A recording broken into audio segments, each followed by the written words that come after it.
Happy Thursday, everybody, and welcome to today's lighting critique. So today's setup is going to be similar as yesterday's. We have a submission from Jordan that all the different components of his shot broken down into layers. We've got a bunch of images to go through, and we've got a couple videos to go through. So I'm going to start off with Jordan's piece over here in Nuke. So you can see this is the final image that he submitted.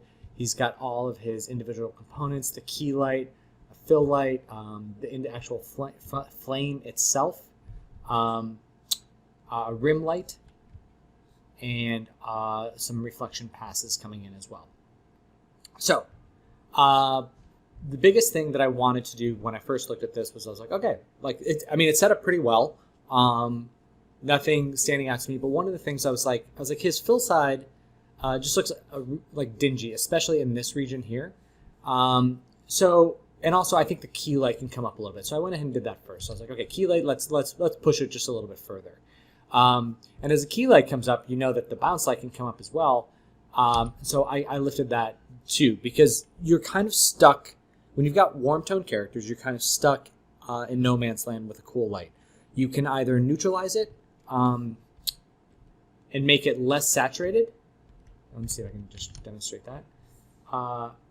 And make it more like into warm tones like this. And then you would even kind of want to warm that up a little bit. Or you really got to crank up the coolness to get it into a cool realm. If you don't and you leave it kind of in the middle, it just kind of grays out. So you really have to determine which way you want to go with that. In terms of the fire, I thought, you can't, there's more you can do to this, I think. You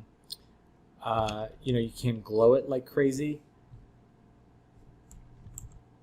and create like more of like an inner kind of a thing. Like this is a really poor example of this, but you can create a brighter element, because the one thing is that there's a lot of dark shapes in here that I know are part of it, but like it doesn't read at a distance. At a distance, it just reads like it's super, like it just has shadows in it or something strange. So you can mess with that, but I would like to see a little more reference as to what the goal is. Like, do we want to see these different values in here? Do we want it to feel like a flame?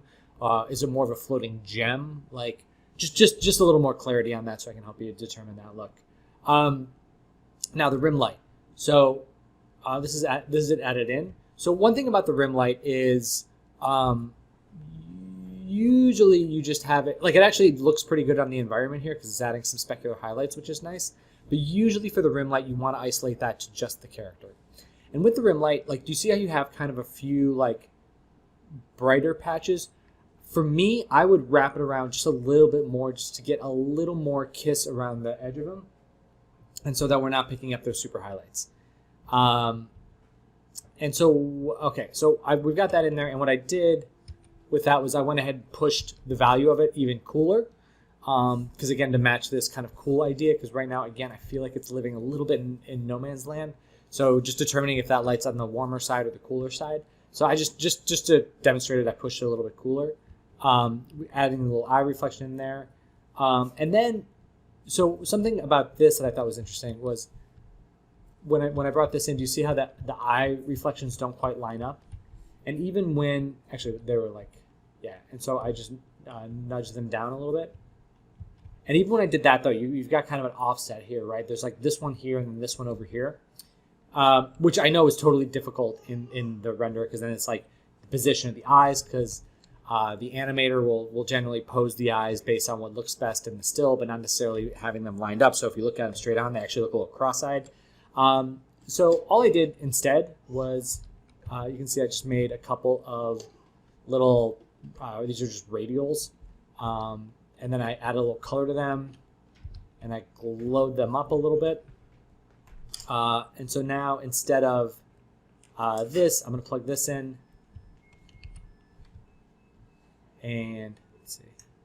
You can see the difference here. So again, not huge, but missed it. Just a little, like a little easier way. And now you have total control over these things. So like, if I want to, let's say I move the key light to the other side, I could just pop this guy over here now. If you want it down there, like whatever. You can put that wherever you want. So it's just, with the still, it just creates a little more ultimate control for you. And then from there, I just, instead of doing, I could have done the Luma key thing, but I thought, like, let's just go ahead and glow up the whole thing a little bit. Just because, I mean, we're already kind of isolated to the brights anyway. And so I did that, and then I added a little, now that we've added some more fill light, the edges are a little bit on the brighter side, so I just added a little vignette in there, just kind of darken that. So again, this shape, blurred it up. And sorry, this is a little off alignment. It's because I do this every time, because I didn't set the proper aspect ratio on this, because I thought it was HD quality, but it's 1300 by 730. So, all right. So now the finished product is something a little more like this. So a little bit more coolness, a little more vignetting. Again, I want to play around with a little bit more of what's going on here. The specular highlights, I think, could be some more breakup, some bump in the specular, because like the way it's kind of ramping into the eye there probably isn't great, and that specular highlight feels a little bit big. So maybe a little more breakup on the speck on the skin. But yeah, this is where I would head this one. All right, cool. So, and the other thing about yours is there's this weird kind of like line. I don't know what to call that.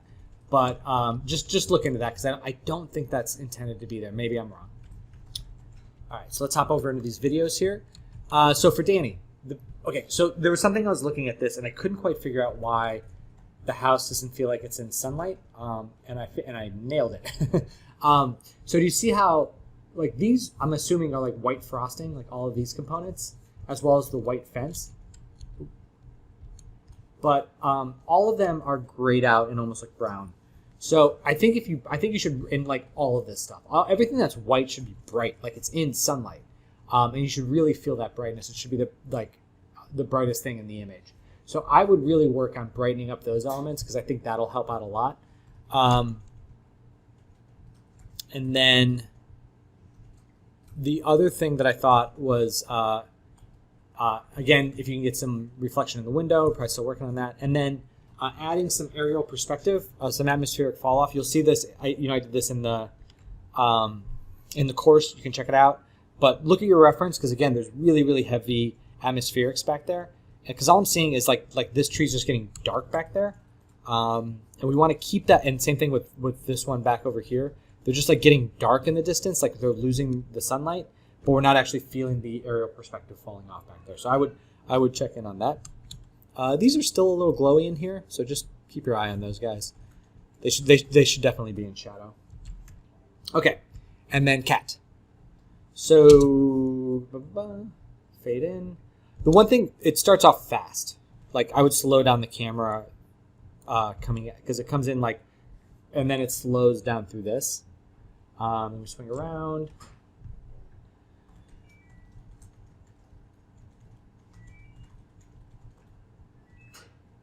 Good. Watch out when you're passing through, because it looks like you might be passing through geometry, and that could be an issue. So just make sure you're not actually passing through objects. And then as you get here, it's interesting, because I'm wondering if, because this like side angle of her isn't quite as iconic like heroes I was hoping for at the end. Like I was thinking more of her at like a 3/4 angle. I guess it would be like inside where this tree is, to really kind of frame her up a little bit. And then I would see this push in.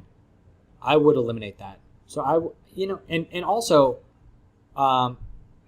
you don't have to do this thing where the camera flips to the other side of her. You don't have to give yourself that challenge at this point if you don't want to. You can't just simply have it kind of come in here and rotate around just slightly and then settle into place like, maybe like, yeah, because I was thinking like this might be just adding more complexity than is necessary. Like you could just have it kind of drift in here and then like that be the shot. But if you want to give yourself the challenge, then yeah, I would just flip over to the side and then stop somewhere in this region here where we can read her entire profile, and then she's kind of centered up in the middle of the frame there. Because once we go over here, again, it's just like we're just looking at her from the side, and that's not really ideal for a last frame kind of a thing. So there's that. Okay. Now, all right. So let's go through. We'll go through these in reverse order, actually. So let's start with Vanessa. Vanessa, this looks really great. I think your colors are spot on. A couple things to watch out for are these bright specular highlights back there are a little much, and then I think they're bright and then like they're super noisy back there. So I would just blur them with the background. And then this is like a touch strong, right? It's lifting the diffuse a little bit more than I think you need to. I think you can tone this down. And again, if I saw this by itself, I think it would be fine. But just looking at it in comparison to the reference, I think you can tone this down by like 25%. But really great job there on that one. All right, Rick, biggest thing for you to work on here is bounce light. Find some reference of people sitting in grass. And really pay attention to the light that's not coming from the key light, that's kind of filling in these dark values, and I think that's the next step in this one, because the key light, it's coming in nice and strong. It's hitting her a little bit frontally. I'd like to maybe push that around just a little bit more, just so that there's a little more variety in maybe a little more shadow coming across on this side. But the biggest thing is getting some more bounce light in there and really helping fill that in. I think that'll be good. All right, Kevin. Great examples, great references that you found here. And I pulled up these two because I just thought it was interesting how different night can be depicted even within the same film, like the color of the moonlight and the skylight and everything. So this is much, much more purple versus this one, which is a more desaturated blue. So just something to be aware of there.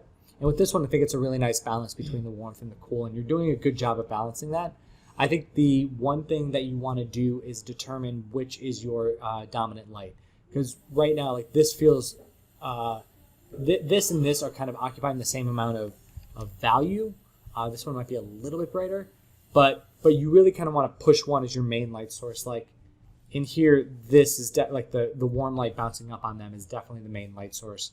And all the rims that are kind of on them are all like secondary and less in value than that. So I would maybe try that. I would try pushing that a little bit brighter and then pulling that back down to really make this one the dominant light. Right, Cat. Same thing that I was talking about with Rick and wait, you had a variation here. So you turned off one light back there. I think it's better with the light on because I think it just adds a little more shaping. But same deal here with you. Let's. I think the key light's in a good spot for now from this camera angle. We can adjust it later. It might be again hitting her a little too frontally, but it's not bad. But the main thing for you is to really get these bounce values in place, to really find your reference and really like study the colors, study the specularity, study the value, and then try and match that as best you can in your next iteration. And I think because again, like if sunlight's coming down here and hitting this, we would feel more of it bouncing up in here, especially off of water, which is very reflective. So something to keep in mind there. Jenn, great stuff. Loving it. One thing I would love to try is on our rice character here is to create more subsurface scattering on the shader for the rice itself, because like it feels a little rocks. They feel like rocks more than rice, and I want to just feel that light penetrating in there a little bit. So if you do an iteration, trying that, and maybe that'll like instead of it going like kind of grayish darker, these will actually go a little bit warmer from the warm color. I think that could be kind of fun too. So just give one variation at that a chance, and we'll take a look at that later. Donika, same thing, a little bit more subsurface in there, but this is looking really good. The other note that I would have for you is that all the characters are feeling a little bit neutral in tone, and they seem to be surrounded by this very, like these are very warm lights back there, and I would love to incorporate more warm light into their rims or something else. And then these lights back here feel a little bit clamped in their value, like these light sources don't feel like they're bright and glowing. So I would push those values up a little bit more. But yeah, I think, and then do you see how the specular is kind of just hitting in sections here? On these characters, it's very broad. So I would try and narrow that down to just smaller sections so that their hero green colors can pop forward a little bit. Dani. All right, so this one's looking a lot better. It's tone a little bit darker here, a little darker on the background to really kind of zero in on the center there. Soften this light, that shadow there. It's very sharp. Let's soften these shadows as well, because now these are all kind of skylight, where this is more of our key light in there. And then tone down this bounce just a little bit more. So yeah, tone down outside. Soften this shadow here, and then we'll see what we got for the next iteration. This one, I want you to check out the depth of field tutorials in either the compositing course or the lighting and animated film course, because this feels like an Instagram filter, where it just looks like there's kind of a vignette blur. And really what we want to see is things being blurred out in Z depth space. So like this entire bench would be blurred out, and then this ground would be blurred like to a point in here, like probably right around here. And then back behind this wall, like some of this stuff would be like, there'd be like a 2 or 3 pixel blur on that. Because anytime, if we put this on a reel, these are people who deal with depth of field all the time. They'll be able to recognize this immediately as kind of a fake depth of field. So we want to make sure that we're doing that right. So I want you on the next iteration to really focus in on that. Alfredo, these are looking really cool. The VDBs are looking nice. This glow is looking nice. I want to. It's with this, I almost want to tighten the source to really because right now it just feels like I guess it's just emanating from inside of him. But yeah, ignore that. That actually might be okay. But I really do want to get some more specularity on this skin.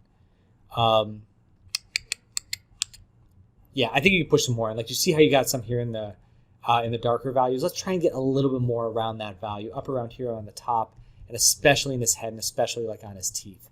And then watch out for this white line around him. It looks like there's kind of a weird matte line going on. I would also consider having him come out of maybe there's a shadow back here, maybe have him come out of a little bit of darkness, and then as he gets into the foreground, it becomes a little bit brighter. I would give that a try too, and then try and get some light wrap in your comp around the edges here. I think that'll really help too. Kind of soften, because like everything is a nice soft shape in this scene except for these edges, which are kind of crispy and hard, and I think softening that would help out a lot. Adrian, you asked a really good question about how you combine multiple references into an image. It's basically about reference is only a guiding point for what we're making, and what you want to do is you want to break them down to kind of like your basic elements, because images are just made up of certain visual elements in them. So when you're looking at a reference, sometimes it's about okay, for this, I want to use this reference for her hair or her eye dings or the specularity and shaping on her skin or the way that a character looks over a bright window. In this, you could be like, oh, she's got, I like the specular highlight on her hair. I like the way that the light is bouncing off the book onto her face. Like you're identifying individual elements and you're pulling those together from multiple sources into your own unique work. So that's my advice, is to not think about them as whole images, but you can find an image and be like, ooh, I like this. But then push yourself further to ask why and what are the individual components that you like about that image and what do you want to incorporate into your own. That's a really good question. So for this image, I think you've got some really nice stuff going on. I feel a light source up here, which is really nice. I'm wondering if we can't also flank and make this darker the way that this is darker down here to really kind of narrow us in on the character. The other components of this are, if you're looking at this girl here, one of the things that's really nice that's breaking up and creating shaping in her fill area, again, is the specular highlights. So what I think is that you can create some more specular light in here. And you can actually pull down the value because it looks like you're trying to push in a lot of diffuse light to fill this in. let's pull that down, get her skin tone a little bit darker, but get some specular in there to break it up. Her hair, I think, can look a lot more like this in that it's darker in its core and then lighter on the rims. And that's darker in here. And then you kind of just feel it more around the edges if you can. And then watch out for her nails are getting very bright. This is getting a little bit bright. So I think, because I think what's happening is, and between the nails and this, I think you're pushing, and how bright this is getting, I think you're pushing too much diffuse light in there to try and get her skin tone up to a lighter color. But really we want the tone of the skin to be darker with specular on the key side as well. So I would pull back the diffuse value and really look for opportunities to get colored specular highlights in there to create the shaping. All right, so that is it for today. If you guys have any questions at all, please let me know in the Discord server, and I look forward to seeing what you got tomorrow. All right, happy lighting, everybody.